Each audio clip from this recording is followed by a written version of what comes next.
Hey everybody, welcome in to an exciting video. I got a box. Every once in a while, I get to unbox something from a box. So a big shout out, a big thank you to my friends at Babyliss Pro in the beauty and barber industry. They sent me some Christmas gifts, holiday gifts. I got a box. I opened these up for the first time yesterday when I was live at a school doing a presentation. I wanted to share the excitement with some students. And I had said that I would do a complete detailed unboxing video today that I could post to YouTube and share in more detail. So here's what we got. These are the new Babyliss Pro Low Pro FX clipper and trimmer. Let's learn a little bit about them. Let's get them open. Let's open them up. I have opened them up and taken them out. I put them back together because I wanted to put this video together. And what I'll share about a unboxing video, my opinion is, it's not my opinion. My purpose for an unboxing video is to allow you to experience what the tool is all about. Taking it out of the box, learning what's there, learning about that particular item. I'll be doing some cutting, and only when I have cutting experience with the tool will I really share a lot more that is opinion-based. Really, this is going to be more facts. If you were opening it up, these are the things you would see, these are the things you would notice, or you would experience. First thing I do want to point out, clipper and trimmer, the boxes are dimensionally identical. For placing on shelves in stores, I think that's an advantage from a merchandising or marketing standpoint. Also, as has been the case with other items from this brand, you can actually see the tool directly through the package. There's not a picture of the tool on the front. There are graphics on the top and the back of the box. Side view on the back of the box. The box itself has some line drawings, like engineering schematics stenciled on them. I'm not sure you can see them there. And over everything is this clear slide case. Protects the packaging, protects the item, lets you handle it. The first thing I did when I saw that this had the protective slide case over the top of it is I went looking for that right there, the recycling logo. All the other packaging here, with the exception of the injection molded tray, appears to be paper, cardboard, highly recyclable, good for the environment, but also the plastic is recyclable. As you can see when I hold this up, and this one I assume came out of a warehouse into a box and off to me, didn't get too beat up. There's not a lot of scratches and things. Over time on a shelf in a store, if it sits around very long, and with the excitement for these tools, I don't know if they're going to sit around very long. These do tend to get scratched or scuffed up, but this one is in acceptable condition. Two little stickers to keep it from sliding on and off the box. Had to cut those stickers to get the product out, but recyclable. That's a plus. As I said, you've got some engineering drawings on the front. The product is clearly visible through the hole in the package. And on the back, you've got a side view image, and this is a matte finish box, and the product is glossy, so it stands out a little bit in terms of what they've done. You've got key features pointed out on the back of the box, and underneath you've got what I'm guessing to be Spanish and French. I don't speak either of those languages, but I'm able to identify them. It looks like you've got Spanish and French. So English, Spanish, and French on the back of the box. High performance, low profile. Low pro, low profile. FX. FX has been part of the Babyliss brand identification nomenclature for a while. We've seen lots of FXs in the past as part of who they are and what they do, so that's not inconsistent with some of what we know from the brand. Let's take a look at what happens here. We slide off this cardboard cover, again, paper, cardboard, highly recyclable, and the clipper itself is sitting in a blow molded tray. Now, right away, there it is, recycling symbol on the plastic tray. So it is also recyclable. That's a good thing. The clipper snaps out of the tray. It was held in there securely, and it's in our hand really for the first time. So we'll set aside the blow molded tray. Other accessories and things are in the box under the tray. We'll look at those first. Let's set the clipper aside and see what we have. We have a charge cord.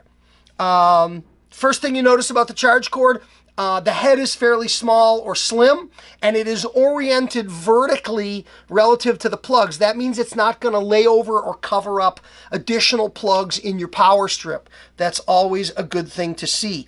It is not a double strand cord. It is not a single round cord either. It appears to be a round cable that has a bit of a groove molded into the shrouding on it. I'm not sure if that provides some anti-twist or anti-tangle function, but I imagine it might, and if it does, that's a great thing. Suitable amount of strain relief on both ends, and a keyed plug on the bottom end. It only goes into the bottom of the clipper one way. It's got a rounded and a squared end and a groove, so it's keyed to only go in one way into the bottom. I did notice on the packaging, the call out, that it is dual voltage. So in order to use this outside the United States, you're simply going to need an adapter, not a power converter. And that's important for sale or use outside the United States of America, where I live. Other features on the back of the box, we'll get to that in a minute, but we'll finish with what's packed inside here.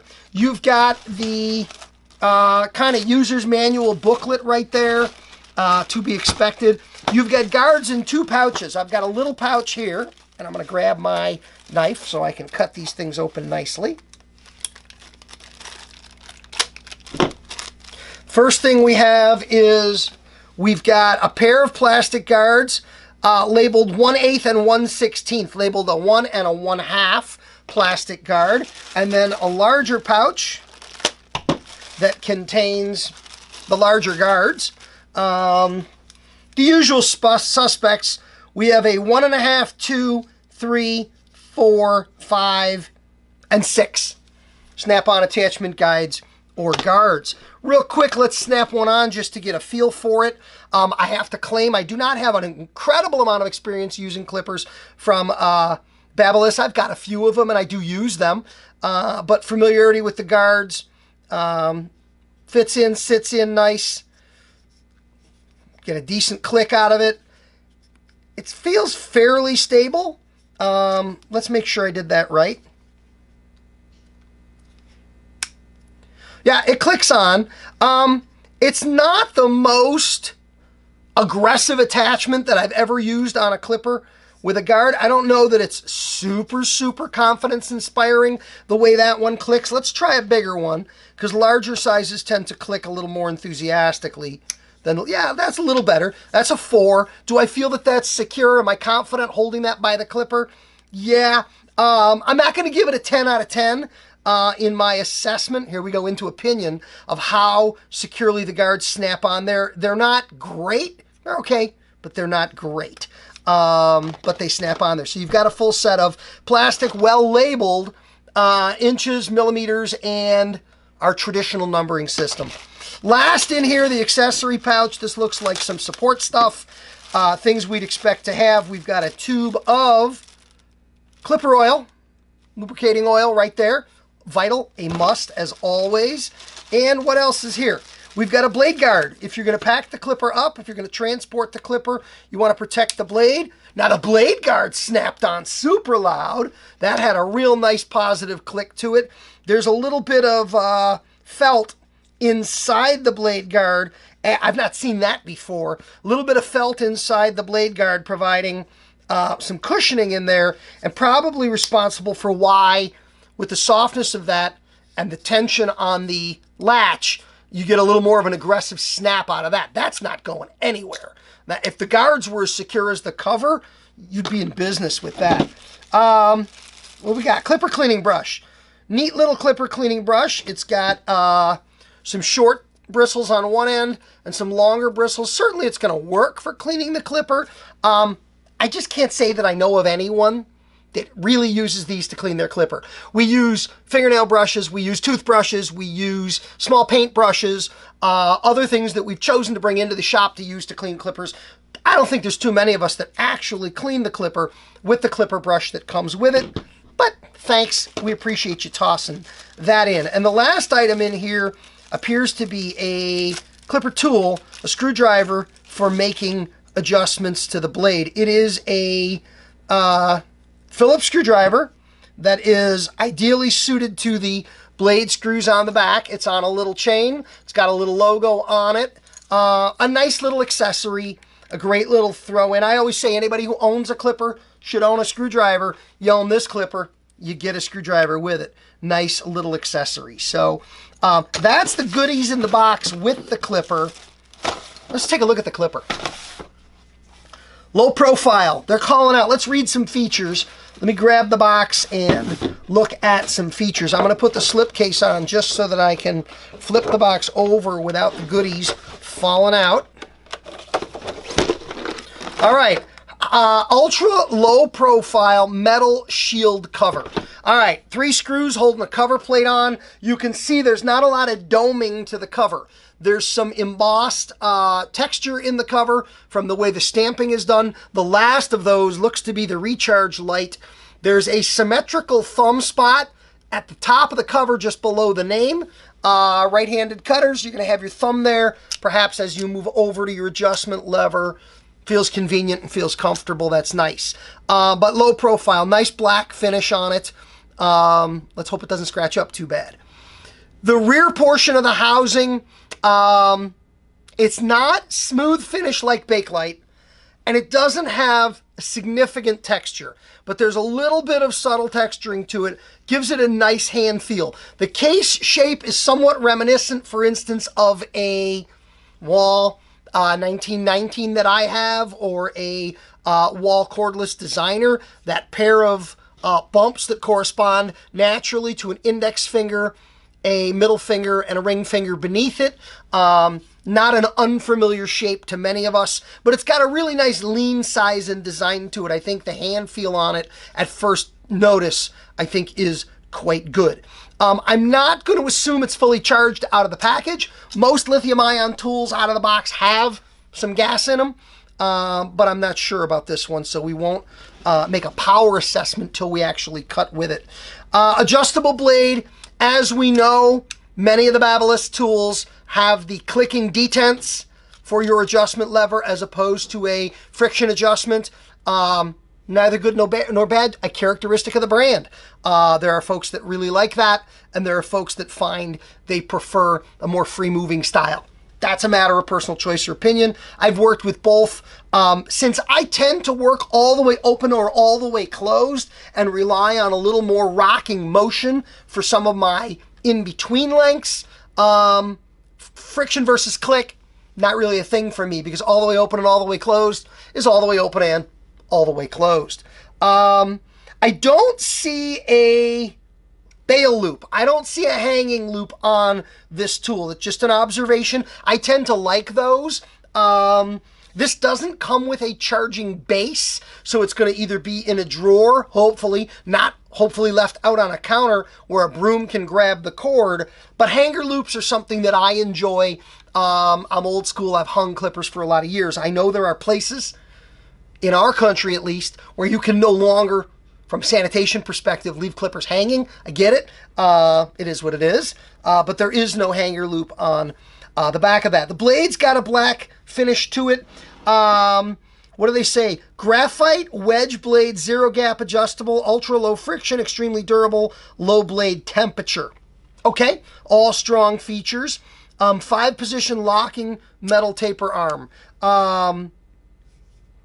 Is that metal? If that's metal, it really feels like a nicely machined and finished piece of metal. They say it's metal. It's metal, as opposed to a plastic lever arm. Good deal. Ergonomic grip housing between the bumps on the back and the texture on the top. It's got a nice hand feel to it. I will agree with that. High performance, high torque brushless motor. 6,800 RPM, 13,006 strokes per minute. Custom metal motor bracket for optimal balance. Okay, those are some of the guts. We can't see those things, but we now know they're there. Lithium-ion battery cordless, cordless operation. So if it runs low, plug it in and keep going. 3,300 milliamp capacity, 2+ hours of cordless runtime, LED low battery indicator. One of the things that I know with a lot of cordless tools, there's a little learning curve as to understanding what is that charge indicator, what is that light telling me. I haven't plugged it in yet, but it says it does come on when the battery is low. So LED low battery indicator, maybe time to get on the cord, is what's coming out of there. Low profile switch on the side. It's easy enough to actuate, but it's not so easy to actuate that I think you're going to accidentally bump it on and off. Data block molded into the back of the unit with all the relevant data related to the tool itself. That's fairly standard. You're going to see that. And there appears to be some type of manufacturing identification engraved just under the heel of the blade. So if that's a date code for when it was manufactured or whatever, it's on the back of the unit right there. When we turn it on, noise level, I wouldn't describe it as high or low. I think it's within what we'll call acceptable range. I'm gonna, where's the oil? I'm gonna put a drop of oil on it. A lot of times a drop of oil will tell us right away if the unit is well oiled or if it was a wee bit on the dry side.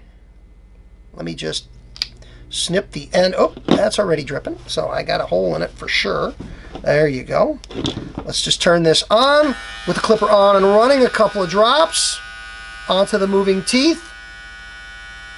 No discernible change in pitch, which to me is an indicator that out of the box it was reasonably lubricated to begin with. That's always a good thing. Clean towel, wipe up any excess oil anywhere around the blade mechanism. Smooth. Sounds good. The blade appears to be reasonably thin. It's not as thick as a traditional tapering blade, and it's not as thin as some of our blades that are more characterized as fade blades. This is the blade that came with the unit. Now, I did receive a note from them that there are other blades available if I prefer a different blade. I'm going to initially begin to use the clipper with the blade intact as it is, and at some point, if I feel a different blade would be more suitable to my kind of work, I'll talk to them about a swap on that blade or what else is available. There is a unique fluting pattern on the back of the blade. You know, I'm used to what we call rills. Those are the vertical channels that are a part of the shaping of that blade. And those serve some purposes. They help radiate some temperature. They also help to move some hair away from the cutting blade. They help with hair flow when they're vertical like that. Diagonally, I'm not sure the intent on the part of the engineers or the effect that that will have on cutting performance, or if it's simply an aesthetic feature. But notice the way that fluting appears. Not sure how the camera's going to pick up the light off that on the back of the blade. It's got an interesting look to it. But overall, it feels powerful. It sounds good. Feels good in the hand. I'm looking forward to doing a haircut with it. And that'll be a video coming up very shortly. In the meantime, let's set aside this one and let's open up the corresponding, the matching Babyliss Low Pro FX High Performance Low Profile Trimmer. This is the other one. Same ideas here. We've got the recyclable slip cover. We've got the graphics on the cover piece. We've got the unit installed in a blow molded tray. Pops right out of there. That is also recyclable. Some goodies. Cord. Looks to be the exact same cord. Not sure if it is or it isn't. Let's look at the two cords and see if there's a difference between the two in terms of their model numbers or what they'd use for charging. And at this point, I probably just confused the two of them, so I don't know which is which. They appear to have the same model numbers on them, so the cords are, in fact, interchangeable. Somebody like me who may travel with tools, I'll bring one cord if I know one cord can charge both tools. But the cord looks just like the other one. Literature pack, absolutely. Accessory pack appears to be the same with one exception. This time we've got a clipper cleaning brush, we've got a screwdriver tool, we've got a tube of oil, we got this guy, and I'm guessing that this is a zero gapping or blade gapping device. We got a little screwdriver here. Does this click out? It clicks out. And it's got a hex nut on it. And I'm seeing a pair of hex head screws on the inside of the cutter blade of the upper blade that appear to be in oval shaped elliptical seats, which tells me there's lateral motion there, that these are able to be zero gapped. I'm going to infer from what I see that the W-shaped indentations are to allow for the screws, this way, for the screws this way, and this, I'm not sure how that sits. I think you have to take the blade off to deal with it. That's what it looks like. It looks like you'll take the blade off of the unit in order to make the adjustment. Maybe, maybe not. I don't know. All right, this is where I just look like a real idiot because I can't figure this thing out in terms of how it works and what there is to do with it. But I guarantee by the time it's time for me to do something with it, I'll go online, look it up, and I'll figure out exactly how this blade gapping tool is supposed to work. But it's here, and that counts for something. You know, for a long time in the business, a lot of clipper manufacturers were denying blade gapping activity. No, we don't do that. We know everybody does this. We know lots of people do it. DLC 2.0, I read this on the back of the box. Diamond-like carbon, deep tooth, 2mm T-blade, zero gap adjustable, ultra low friction, extremely durable, low blade temperature. We saw that on the other one. Ergonomic grip housing, we saw that. Dual voltage, we saw that. Ultra low profile metal shield cover. We got that going on again. High performance, high torque, brushless. 68-13-6. Is that the same? Let me look. Yeah. 68-13-6. 3300, 2+ LED low battery indicator. So, and 360-degree exposed T-blade design. That's become a feature of a lot of trimmers these days. Cutaway designs, open heads, so you can really see for visibility for your working areas. And it's got the replacement blade number on the blade. That makes it very easy to buy a replacement blade. It's right there on the back of the blade. Power on. It's got some go, just like the other one had. Doesn't sound, it sounds a little louder than the clipper. It is a little bit louder than the clipper. I'm not sure if that's a good or bad thing. It's just an observation in terms of volume. Let's put a drop of oil on this one as well. I think it quieted down just a little bit. Yeah, that little drop of oil. That's why we oil them initially, as always. A little bit of oil, and it got a little quieter. I think it's probably more close to the tone. Yeah, I think they're tonally pretty close. So, nice hand feel. Similar ergonomic design through into the housing. Similar switch, although smaller, to accommodate the difference in the size of the tool. But bottom line, definitely some good looking tools. Definitely loaded with some positive features. They come with all the things that are supposed to be there. And I think the next step is to do some hair cutting. So tomorrow, I'm going to do some hair cutting with these tools, and I'm going to film it. And I'm going to share my experiences with these tools actually using them. That's unboxing. That's getting them out of the box. That is our Babyliss Pro, low pro, high performance, low profile trimmer. And our, I'm not going to flip the box, the clipper of the two tools. Once the boxes are taken apart, we're losing some of the graphics and some of the nomenclature because between the slip sheets and the covers and all that, that's where all the names and everything and the labeling are. But thank you to Babyliss Pro for providing me with some samples to try. And thank you for watching the video. Like the channel, subscribe to the channel. You know how it works. Never miss a video. Comment below. Share the video. Let's talk more about these tools and other tools that you love. If you've got questions about them, you can ask me. And if I don't know, I definitely know people at Babyliss that we can ask to get some great answers. So Low Pro coming out after the first of the year. This is your first unboxing look at them, and I look forward to cutting with them tomorrow. Thank you. Have a great day.